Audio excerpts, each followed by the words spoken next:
Hi, my name is Megan Eichler.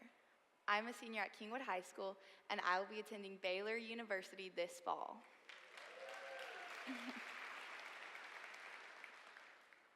I began going to church in middle school, and when I said yes to Jesus, my life was forever changed. Not that I was a completely different person in that moment, but in that moment, God began his work in me. When we say yes to Jesus, God begins this eternal process of growing us closer and closer to him. And in my life, God has strengthened my relationship with him through two of my small group leaders at church because they have poured their hearts into me. And we can see a similar relationship in the Bible through Paul and Timothy. In the book of Acts, we see Paul growing close to this young man named Timothy. Paul becomes Timothy's mentor, loving him and showing him how to follow Jesus and how to truly know Jesus. And we can see the fullness of the relationship between Paul and Timothy and the letters that Paul writes to Timothy. In 2 Timothy, which is actually the last letter that Paul ever writes, Paul tells Timothy, "You, therefore, my child, be strong in the grace that is in Christ Jesus. And what you have heard from me in the presence of many witnesses, commit to faithful men who will be able to teach others also." First, when Paul calls Timothy my child, we can see the closeness between these two.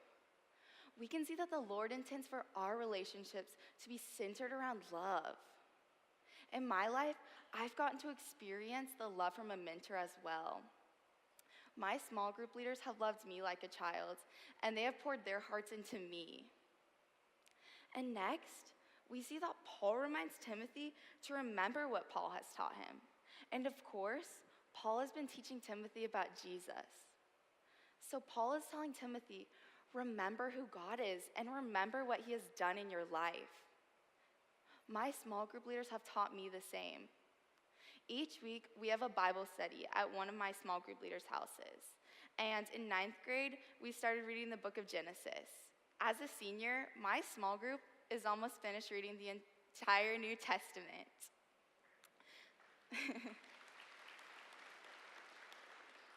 So my leaders have taught me how to really dig deep into the Bible.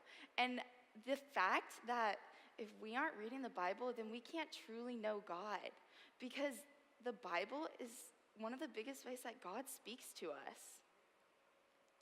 And finally, we see Paul instruct Timothy to commit to faithful men who will be able to teach others also. Timothy can't just sit there. Paul is telling Timothy, you have to pour into other people and you have to go out and make disciples. And Timothy does this. Timothy becomes the leader of the Ephesian church, discipling the people of Ephesus. All the time at church we hear, go and make disciples, and who can you share Jesus with?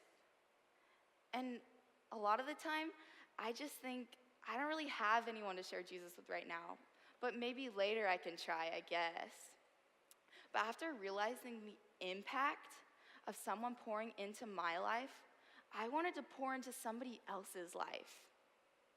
I began to pray that God would put somebody in my life that I could pour into and share Jesus with. And God answered my prayers. He opened my eyes to someone who had been there the entire time, my best friend. We had gone to school and we had run cross country and we would run track together for 6 years, but it wasn't until this year, my senior year of high school, that I decided to jump in and I decided to share Jesus with my friends.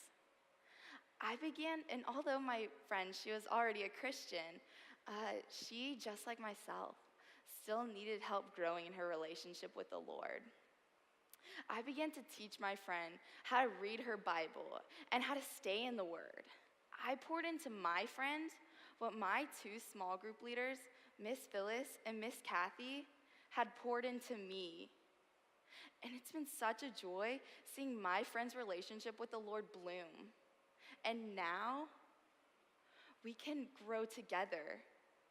We can pour what Jesus is doing in our lives with each other.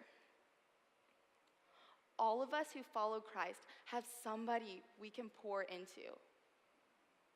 For me, it was someone who had been there the whole time. So just imagine if everybody in this entire room decided to pour Jesus into one person, just one person. And then that person would pour into somebody else. And it would become like this domino effect.